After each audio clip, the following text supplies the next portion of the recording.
की न्यूज, खबरों का सारथी। नमस्कार, उत्तराखंड की खबरों के साथ मैं हूं मनोज मानस। खबरों का रुख करेंगे उससे पहले दिखाएंगे आपको इस वक्त की अहम हेडलाइंस। देहरादून केदारनाथ धाम के कपाट खुलने से पीएम मोदी ने दी शुभकामनाएं, श्रद्धालुओं से की 5 संकल्प अपनाने की अपील। केदारनाथ धाम के कपाट खुले, सीएम धामी आशीर्वाद लेने पहुंचे, पीएम मोदी के नाम से हुई पहली पूजा। उपराष्ट्रपति के दौरे से पहले पुलिस अलर्ट, सुरक्षा के कड़े इंतजाम, संवेदनशील स्थानों की विशेष निगरानी।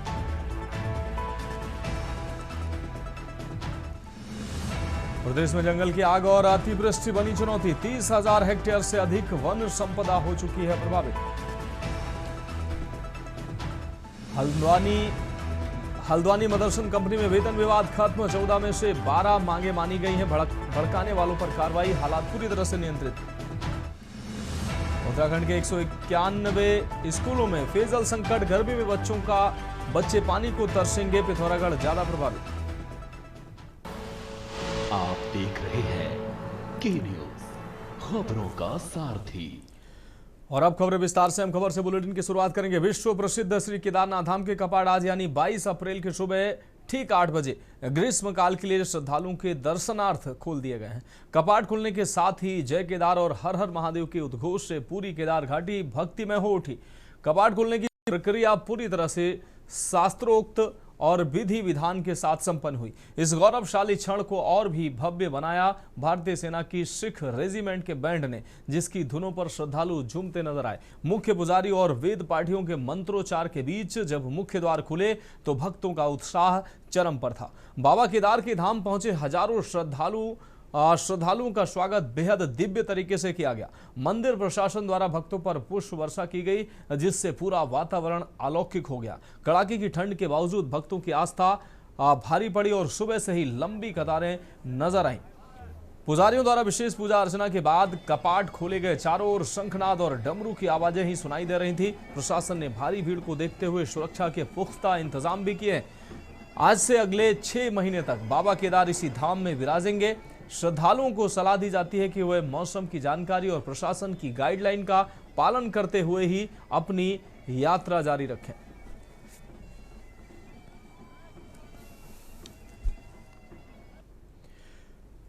उत्तराखंड राज्य हमेशा से अपने प्राकृतिक सौंदर्य के साथ अपने देवत्व के लिए पहचाना जाता है। समय समय पर राज्य में होने वाले धार्मिक आयोजन न केवल प्रदेश में बल्कि देश विदेश में भी प्रसिद्ध है। चारधाम का भी अपना महत्व है। विश्वविख्यात चारधाम यात्रा की शुरुआत एक बार फिर हो चुकी है। 19 अप्रैल को अक्षय तृतीया पर यमुनोत्री और गंगोत्री के कपाट खुल चुके हैं। वहीं आज 22 अप्रैल को केदारनाथ के कपाट खुलने के साथ यात्रा प्रारंभ हो गई है। कल 23 अप्रैल को बद्रीनाथ धाम के कपाट खुलेंगे, जिसके लिए राज्य सरकार के साथ साथ यात्रा में आने वाले श्रद्धालुओं व यात्रियों में बेहद खासा उत्साह देखने को मिल रहा है। इस रिपोर्ट में देखिए आप। प्रदेश की रीढ़ की हड्डी कही जाने वाली व हर साल चलने वाली चारधाम यात्रा एक बार फिर से शुरू हो चुकी है। पिछले साल 2025 में करीब 60 लाख श्रद्धालुओं ने भारी आपदाओं के बाद भी चारों धामों के दर्शन किए थे, जो अपने आप में प्रदेश के लिए नए रिकॉर्ड के रूप में उभर के आया। इसी के क्रम में इस बार भी इस प्रकार से नया रिकॉर्ड देखने को मिले और यात्रा के दौरान प्रदेश में आने वाले श्रद्धालु बेहतर सुविधाओं का एहसास यात्रा के बाद लेकर जाएं, उसके लिए सरकार कई दावे करती नजर आ रही है। वहीं सरकार के दावों के बीच प्रदेश की राजनीति में विपक्ष ने यात्रा से संबंधित कई असुविधाओं को गिनवाने का काम किया है। विपक्ष का मानना है कि सरकार आंकड़ों की वृद्धि के बारे में बात तो कर रही है, लेकिन यात्रियों व श्रद्धालुओं की यात्रा के दौरान सुविधा की ओर बिल्कुल भी ध्यान नहीं है। साथ ही स्वास्थ्य सेवा, सड़कें, खान पान, रुकने बैठने से संबंधित परेशानियां अभी भी बनी हुई हैं, जो चारधाम यात्रा के बीच अपने आप उभर कर सामने आने वाली हैं।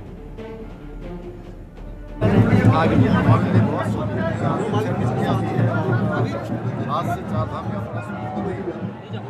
आने वाले तीर्थयात्रियों में हमारे भक्तगण हैं। चारधाम के अंदर बहुत उत्साह है। इस बार यात्रा को लेकर एक अलग प्रकार का जोश है, उमंग है। हम सबकी यात्रा के लिए अच्छी तैयारियां की गई हैं।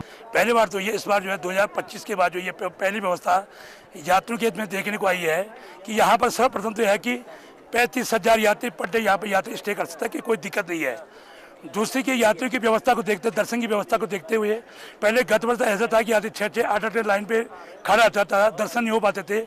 इस बार जो मंदिर समिति के द्वारा और जिला प्रशासन के द्वारा, श्री केदार सभा के द्वारा एक व्यवस्था कर दी गई है कि यहाँ पे तमाम आप देख सकते हैं 6-7 फीट ऊंची रेलिंग है। जो उस रेलिंग के अंदर जाएगा, बाहर का कोई यात्री उस साइड में नहीं घुसेगा। तो भगवान के दर्शन का, पुण्य का लाभ मिले और इस यात्रा में निश्चित तौर पर बहुत अच्छी व्यवस्थाएं इस बार है।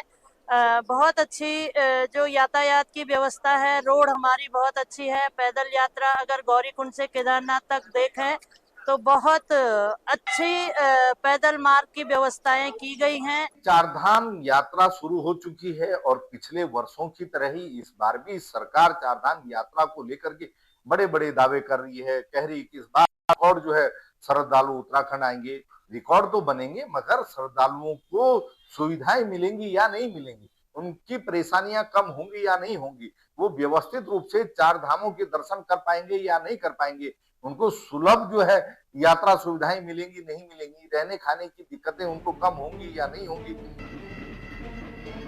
चारधाम यात्रा के आगाज के साथ साथ प्रदेश की राजनीति में बयानबाजी की शुरुआत हो गई है। विपक्ष लगातार सरकार पर यात्रा के दौरान असुविधाओं को गिनवाता नजर आ रहा है, तो वहीं सत्ता पक्ष भी अपनी प्रतिक्रिया देता दिखाई दे रहा है और जमकर विपक्ष पर हमला बोलता नजर आ रहा है। बता दें कि हर साल चलने वाली चारधाम यात्रा से प्रदेश की आर्थिकी में भारी वृद्धि होती है और स्थानीय लोगों को भी व्यवसाय का अवसर मिलता है, जिसके चलते ये यात्रा धार्मिक बिंदुओं के साथ आर्थिकी के रूप में भी बेहतर प्रदर्शित होती है। इसी क्रम में सत्ता पक्ष की माने तो देवभूमि कहे जाने वाले उत्तराखंड में चलने वाली चारधाम यात्रा के दौरान यदि विपक्ष इस प्रकार की बातें करके केवल भ्रम फैलाने का काम कर रहा है, तो इससे साफ जाहिर होता है कि किसी भी प्रकार से विपक्ष प्रदेश के हित में नहीं है और लगातार प्रदेश को बदनाम करने का काम भी किया जा रहा है। जहाँ तक चारधाम यात्रा की बात है, निरंतर रूप से हर बार सुनने को मिलता है कि लाखों लोग रजिस्ट्रेशन करा रहे हैं, लेकिन धरातल पर आप सुविधाओं की स्थिति देखिए।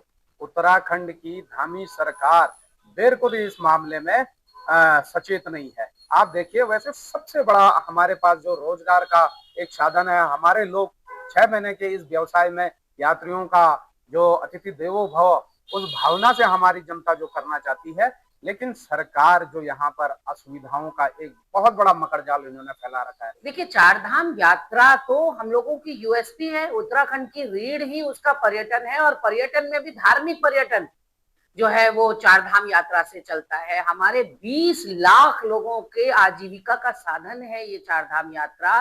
देश और दुनिया से लोग यहाँ पर आते हैं दूर दूर से हमारे चार धामों के दर्शन करने के लिए, और उत्तराखंड इसीलिए देवभूमि तपोभूमि कहलाती है। तो हम गौरवान्वित हैं इस यात्रा को लेकर। ये यात्रा सुरक्षित रहे, सुचारू रहे, सुगम रहे। चारधाम यात्रा बहुत महत्वपूर्ण यात्रा है। हर वर्ष यात्रियों की संख्या में भी बढ़ोतरी होती है और माननीय मुख्यमंत्री धामी जी ने यात्रा शुरू होने से पहले ही इसकी तैयारियों की मॉनिटरिंग और अधिकारियों को और संबंधित विभागों को निर्देश देने स्टार्ट कर दिए थे और माननीय मुख्यमंत्री जी खुद समय समय पर मॉनिटरिंग भी करते रहते हैं और उसकी प्रॉपर रिपोर्टिंग माननीय मुख्यमंत्री जी के पास है। एक बार फिर चारधाम यात्रा का शुभारंभ प्रदेश में हो चुका है। श्रद्धालुओं के साथ स्थानीय लोगों को भी यात्रा का हर साल इंतजार रहता है। ऐसे में विपक्ष द्वारा उठाए जा रहे सुविधाओं के अभाव के सवाल कहीं न कहीं सोचने पर भी मजबूर कर रहे हैं। वहीं यदि कुछ ऐसा है तो निश्चित ही सरकार को उक्त काम को पूरा कर लेना चाहिए और विपक्ष के सवालों पर खरा उतरना चाहिए, जिससे यात्रा के दौरान आने वाला हर यात्री बेहतर एहसास प्रदेश में आकर ले जाए। Uttarakhand desk report. अगली खबर नैनीताल से है, जहां उत्तराखंड हाईकोर्ट के हाईकोर्ट ने काशीपुर के ऐतिहासिक द्रोण सागर डैम की जमीन पर अतिक्रमण कर खुर्द-बुर्द करने को लेकर दायर जनहित याचिका पर सुनवाई हुई। खंडपीठ ने डीएम उधम सिंह नगर से अतिक्रमणकारियों को पूर्व में जारी किए गए नोटिस के संबंध में प्रगति रिपोर्ट उपलब्ध कराने को कहा है।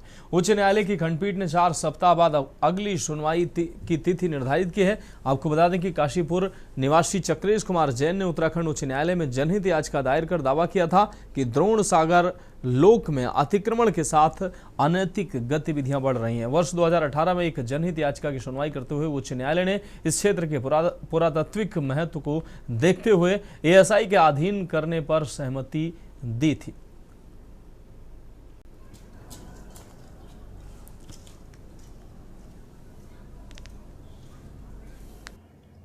यह कि 2025 में चक्रेश कुमार जैन द्वारा एक पीआईएल यहाँ दाखिल की गई उत्तराखंड हाई कोर्ट में कि काशीपुर में जो द्रोण सागर हिस्टोरिकल प्लेस है उसमें कुछ लोगों ने अतिक्रमण किया गया है और उसकी संपत्ति को खुर्द-बुर्द की जा रही है। तो उसमें प्रशासन द्वारा नोटिस दिए गए और क्योंकि हम अजय कुमार चौहान जो मंदिर के ट्रस्टी हैं उनको भी नोटिस मिला, तो हमने सब नोटिसों के जवाब दिए।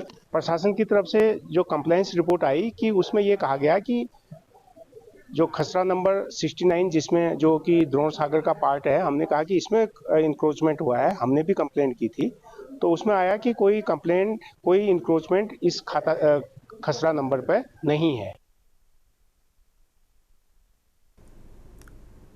अगली खबर नैनीताल से है, जहां देहरादून के भूस्खलन व संवेदनशील क्षेत्र में किए जा रहे अव्यवस्थित निर्माण को लेकर दायर जनहित याचिका पर सुनवाई हुई है। कोर्ट ने देहरादून नगर निगम व एमडीडीए आदि से 3 सप्ताह में जवाब दाखिल करने को कहा है। मामले की सुनवाई के लिए कोर्ट ने 3 सप्ताह बाद की तिथि नियत की है। आपको बता दें कि समाजसेवी रेणुपाल ने उच्च न्यायालय में जनहित याचिका दायर कर कहा कि 2011 में उत्तराखंड के लिए बनाए गए बिल्डिंग बायलॉज बनाने के बाद वर्ष 2015 में संशोधन कर 30 डिग्री ढलान व भूस्खलन क्षेत्र में निर्माण पर प्रतिबंध लगा दिया। साथ ही 2019 में जारी शासनादेश के बाद देहरादून में फुटहिल क्षेत्रों का चिन्हीकरण करने के साथ ही निर्माण कार्यों को प्रतिबंधित किया गया था। बावजूद इसके दून घाटी की तलहटी पर बहुमंजिला भवन बनाए जा रहे हैं। याचिका में कोर्ट से प्रतिबंधित क्षेत्रों में जारी निर्माण कार्यों पर रोक लगाने की मांग उठाई गई।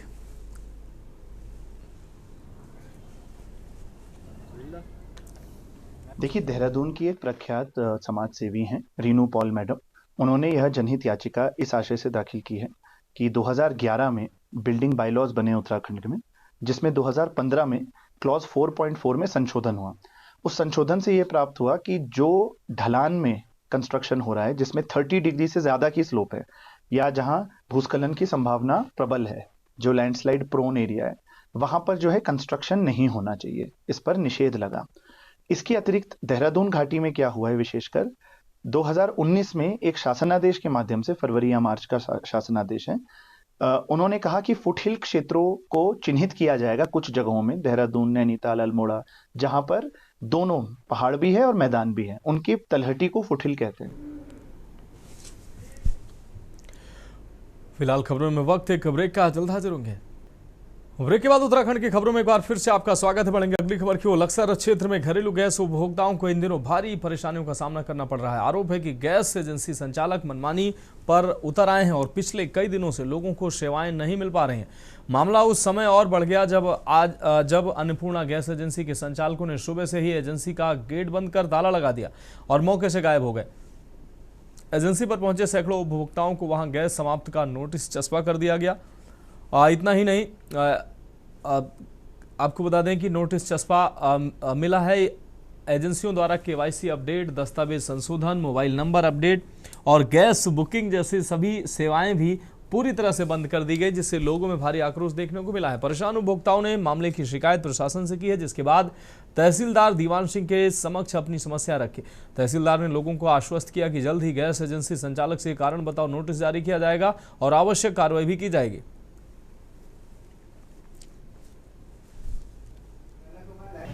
हाँ, अभी मुझे इन्फॉर्मेशन मिली है कि अन्नपूर्णा कार्यालय जो गैस एजेंसी है उसका कार्यालय बंद है, जिसमें मैंने टीम को जो है मौके पे रवाना कर दिया है। जो भी वैधानिक कार्रवाई बनेगी उसको जरूर करेंगे, उसको खुलवाएंगे। किताब दी थी, लाइन में घंटे भर खड़ा रहा, लगने के बाद किताब मेरी गुम कर दी गई। गुम होने के बाद मैं 3 दिन चक्कर काटे, मैंने किताब अब जो किताब बना कर दी तो उसमें डुप्लीकेट नंबर मोबाइल का दूसरा लिख दिया। अब मैं फिर रहा चक्कर काटते हुए 5-7 दिन हो गए। लेने के लिए 8 तारीख को बुकिंग की थी, अब तक जो है कोई बुकिंग नहीं। वो कोई यहाँ पे है ही, जब भी आऊँगा जब भी नुका दो, कल आइए आज कल आइए। कैसे वो पता नहीं कहीं हो रहा, बैठ क्या कर रहे हैं पता नहीं लग रहा। अगली खबर नैनीताल से है, जहां डीएम की अध्यक्षता में हुई बैठक में आगामी पर्यटन सीजन की तैयारियों की समीक्षा की गई। जिलाधिकारी ललित मोहन रयाल ने स्टेक होल्डरों द्वारा पर्यटन सीजन के दौरान होने वाली जाम, पेयजल बिजली आपूर्ति आदि असुविधाओं को लेकर मिले सुझावों पर अमल करते हुए त्वरित समाधान के निर्देश दिए हैं। अधिकारियों को निर्देशित किया गया है कि पर्यटन सीजन के दौरान सभी व्यवस्थाएं चाक चौबंद कर ली जानी चाहिए, जिससे सैलानियों को असुविधाओं का सामना न करना पड़े। आज स्टेक होल्डर्स के साथ और जो हमारे बेसिक एमिनिटीज वाले डिपार्टमेंट्स हैं, होटेलियर्स हैं, उनके साथ यहाँ पर आगामी जो हमारा पर्यटक सीजन है उसको लेकर वार्ता हुई है, विमर्श हुआ है। जो डाइवर्जन प्लान है, जो पार्किंग की व्यवस्था है, जो सड़क के किनारे सड़क पर वाहन पार्क करते हैं उसे टोटल प्रतिबंधित करने के लिए कहा गया है। जिन जिन क्षेत्रों में वन वे ट्रैफिक रखना है उसे सख्ती से पालन करेंगे। जहां पर चौपहिया वाहन है, वन वे हैं, वहां पर दोपहिया को भी वन वे करने के लिए पुलिस प्रशासन को निर्देश दिए गए हैं। बढ़ेंगे अगली खबर की ओर। खबर कोटद्वार से है, जहां भाजपा के वरिष्ठ नेता उत्तराखंड राज्य गौ सेवा आयोग के अध्यक्ष पंडित राजेंद्र अथवाल ने दावा किया कि प्रदेश में लगातार तीसरी बार भाजपा की सरकार बनेगी। मीडिया से बातचीत करते हुए आयोग अध्यक्ष ने कहा कि प्रदेश सरकार ने कई फैसले पर पूरे देश ने अमल किया है। सीएम धामी की दूरगामी सोच के चलते प्रदेश में हुए विकास और जन कल्याणकारी कार्यों के मद्देनजर प्रदेश के मतदाता एक बार फिर भाजपा को सरकार गठन का मौका उपलब्ध कराएंगे। हमारे प्रदेश ने ऐसे ऐसे निर्णय लिए हैं कि जो देश उसको फॉलो करने जा रहा है, तो इसलिए तीसरी बार निश्चित रूप से भारतीय जनता पार्टी की सरकार बनेगी मुख्यमंत्री जी के नेतृत्व में, और हम तीसरी बार सरकार बनाकर और प्रदेश को जो अभी इतनी बड़ी बड़ी सौगातें प्रधानमंत्री जी ने दी हैं उनको पूरा करके विकसित उत्तराखंड और विकसित राष्ट्र की ओर। बढ़ेंगे अगली खबर की ओर। खबर देहरादून से है, जहां डीएवी कॉलेज चौक पर बुधवार को महिलाओं और छात्राओं ने नारी शक्ति वंदन अधिनियम के समर्थन में सड़क पर उतरकर प्रदर्शन किया है। प्रदर्शनकारियों ने विपक्ष खासकर कांग्रेस पार्टी सहित लोकसभा के नेता प्रतिपक्ष के खिलाफ जोरदार नारेबाजी करते हुए पुतला दहन किया है। प्रदर्शनकारी महिलाओं ने आरोप लगाया कि विपक्ष ने संसद में महिलाओं के अधिकारों का समर्थन नहीं किया। इस दौरान एमकेपी कॉलेज की पूर्व छात्र संघ अध्यक्ष साक्षी शंकर, प्रगति रावत, पार्षद वंशिका सोनकर समेत बड़ी संख्या में महिलाएं मौजूद रहीं। कार्यक्रम शांतिपूर्ण ढंग से संपन्न हुआ।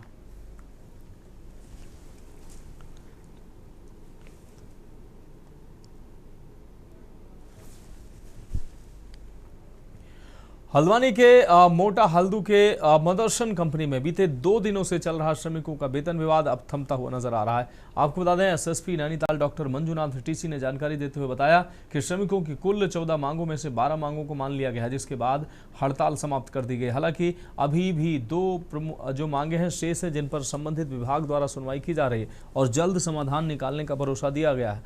वहीं एसएसपी ने यह भी स्पष्ट किया है कि श्रमिक शांतिपूर्ण तरीके से धरना प्रदर्शन कर रहे थे, लेकिन इसी दौरान कुछ अराजक तत्व मौके पर पहुंच गए और माहौल को बिगाड़ने की कोशिश की। पुलिस ने ऐसे तत्वों को चिन्हित कर उनके खिलाफ सख्त कार्रवाई शुरू कर दी है। फिलहाल स्थिति नियंत्रण में है और प्रशासन लगातार हालात पर नजर बनाए हुए है।